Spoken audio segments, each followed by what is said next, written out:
रिश्तेदारियों में बहुत औपचारिकताएं होती हैं मेरे भाई। रिश्तेदारी में ऊंच नीच की बातें होती हैं। रिश्तेदारी वो होती है, कोई मुझसे पूछे कि रिश्तेदारी महान होती है या दोस्ती, तो मैं पुलक सागर कहूंगा रिश्तेदारी छोड़ सकता हूं, लेकिन दोस्ती सबसे बड़ी चीज हुआ करती है। दोस्ती में कुछ ऊंच नीच नहीं होता है। दोस्ती में, रिश्तेदारी में तो रिश्तेदारों से संभल संभल के बोलना पड़ता है। हमको पूछा नहीं, हमारा सम्मान नहीं किया, ये रिश्तेदारियों के लफड़े हैं। हम उनके घर गए, हमें पानी को नहीं पूछा। दोस्त ऐसा कभी नहीं कहता है मेरे भाई। दोस्त के मन में ये बातें कभी नहीं आती हैं। रिश्तेदार में बहुत सी रिश्तेदारी निभाना पड़ती है, दोस्ती निभाना नहीं पड़ती। दोस्ती तो जीना पड़ती है, आनंद के साथ दोस्ती जी जाती है मेरे भाई। रिश्तेदार शिकायत से भरे होते हैं।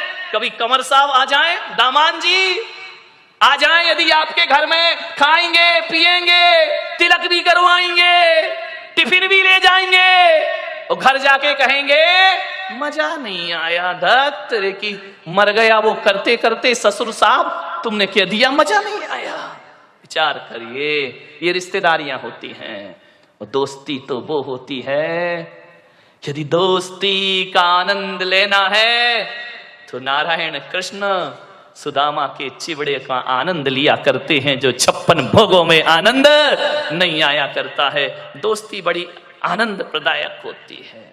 आपसे एक निवेदन है, मैं जहां तक सोचता हूं कि अब्दुल कलाम को यदि गलत संगति मिल जाती तो मेरा पूरा विश्वास है कि अब्दुल कलाम लादेन बन गए होते, और लादेन को अच्छी संगति मिल जाती तो लादेन अब्दुल कलाम बन गया होता। ध्यान रखिए, राम को अच्छी संगति मिली, वो महान हो गए। यदि रावण को अच्छी संगति मिलती तो रावण भी राम बन के खड़ा होता, और राम को गलत संगति मिलती तो राम रावण बन गए होते। मेरे भाई, आपसे मैं यही निवेदन करना चाहता हूं। आज यदि मैं इस ओहदे पर आके पहुंचा हूं तो इसमें मेरे जीवन में सबसे ज्यादा हाथ किसी का है तो दोस्तों का हाथ मेरे जीवन में है। मान्यवर सोचिए, अच्छी संगति करो। मालूम है, गंगा जैसी नदी में यदि नाली का पानी मिल जाए तो कहते हैं कि नाली का पानी गंगा जैसा पूज्य हो जाया करता है। गंगा में नाली का पानी मिले तो वो गंगा जल हो जाया करता है, और गंगा जल को यदि नाली में डाल दिया जाए तो वो गंदा जल हो जाया करता है, वो अपवित्र हो जाया करता है। संगति करो तो गंगा जैसों की करो, जहां जाकर के हमारा ये गंदगी में शरीर पवित्र हो जाए। एक कोयले की बोरी में, कोयला जानते हैं, मैला है क्या, बड़ा कठिन है, कोड़सा है, यही कोड़सा, हाँ चलेगा, बहुत कठिन है भाई। यदि उसके बोरी गोनी, उसमें यदि शक्कर भर दी जाए तो शक्कर काली हो जाती है। मेरे भाई ध्यान रखना, इस संगति का फल हुआ करता है। मैं आपसे निवेदन करता हूं, दोस्ती के रिश्ते को पवित्र रखना है, पावन बनाना है, तो जिससे भी दोस्ती का रिश्ता बनाओ, बनाने से पहले एक कब्रिस्तान अपने हृदय के कोने में जरूर बनाना। ध्यान रखना, बाहर के कब्रिस्तान की बात नहीं कर रहा हूं, अपने हृदय के कोने में, अपने मन के कोने में एक कब्रिस्तान जरूर बनाना। और ऐसा कब्रिस्तान जहां हम अपने मित्र की बुराइयों को दफना सके। ध्यान रखिए, उनको जमी दोज कर सके। हर मित्र में अच्छाई और बुराई दोनों हुआ करती है। मेरे भाई, आपसे निवेदन है, यदि दोस्ती को अच्छा रखना है तो मित्रों की बुराइयों को सीने में दबा के रखना पड़ता है। ऐसा कब्रिस्तान जहां हम मित्र के दोषों को छिपा सके, बहुत कठिन काम है। प्रशंसा करना बहुत आसान है मेरे भाई, कमियों को छिपाना बहुत कठिन काम हुआ करता है। अरे किसी व्यक्ति में कोई कमी है, उस कमी को यदि छिपाना है तो इतना ही कठिन है जैसे कोई जहर का घूंट पी रहा हो। मेरे भाई, हम दूसरों की कमियों को उजागर बहुत जल्दी करते हैं। दोस्त कैसा होना चाहिए? एक वो होती है ना ढाल, तलवार के साथ ढाल जो होती है वो हमेशा पीठ के पीछे रहा करती है, पीठ पर लगी रहती है।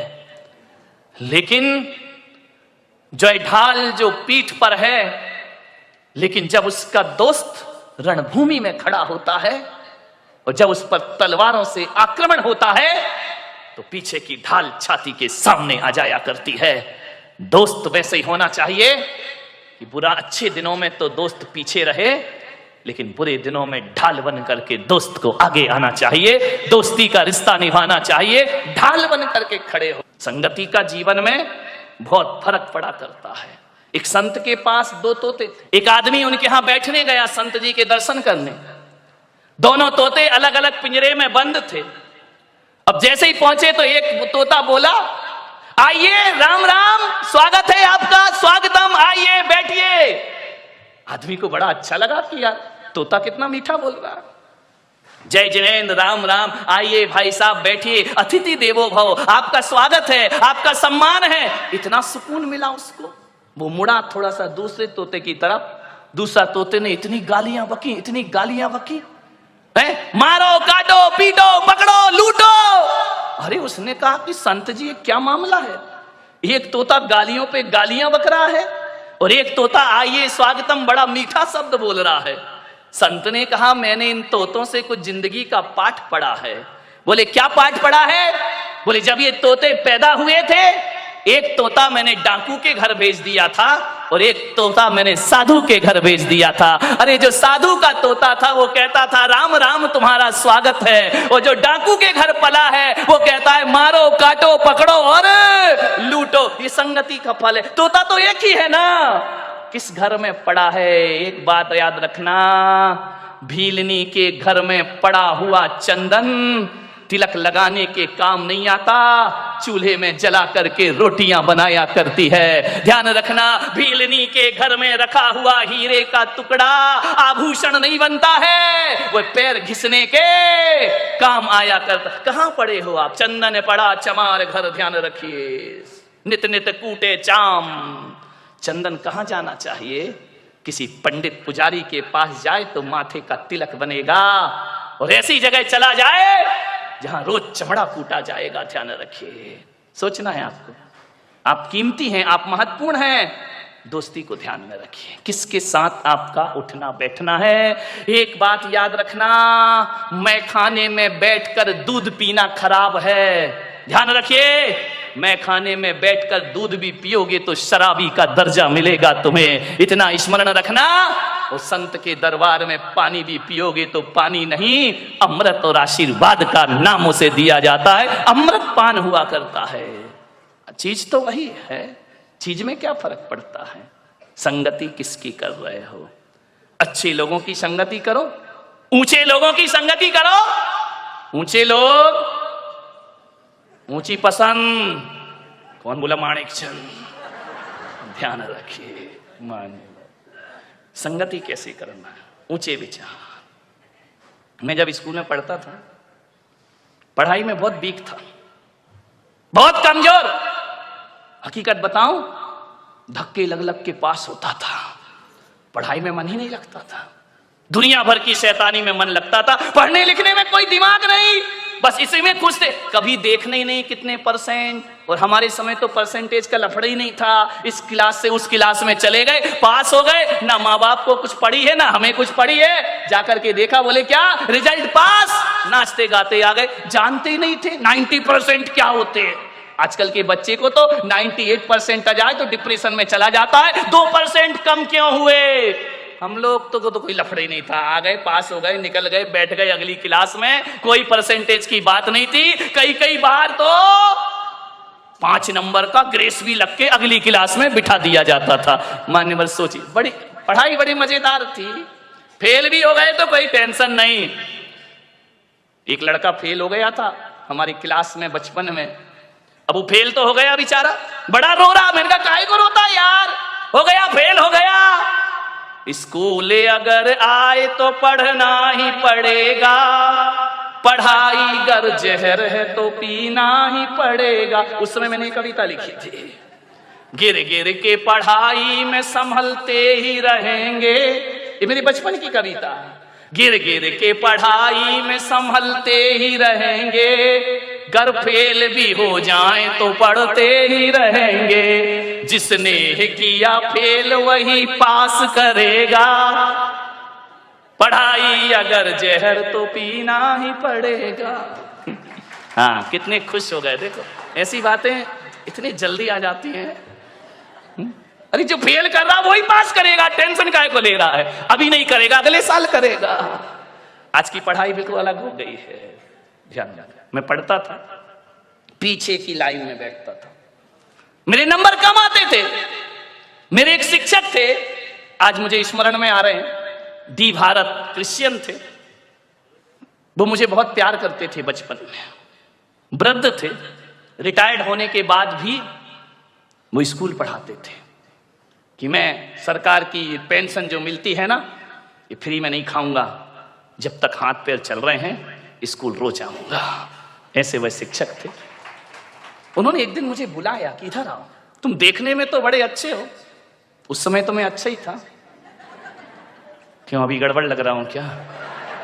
ध्यान रखिए। उन्होंने कहा इधर आओ, तुम पढ़ते लिखते क्यों नहीं? मैंने कहा पढ़ता तो, दिमाग में कुछ नहीं चढ़ता है।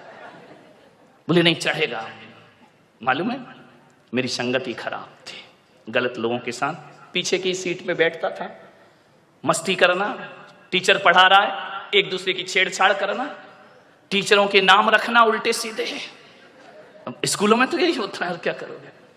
उनको चिढ़ाना, उनकी नकल करना, वो चले गए तो ब्लैक बोर्ड में उनका चित्र बनाना, चित्र बना रहे सर का बन गया बंदर का, बड़ी आफत होती थी।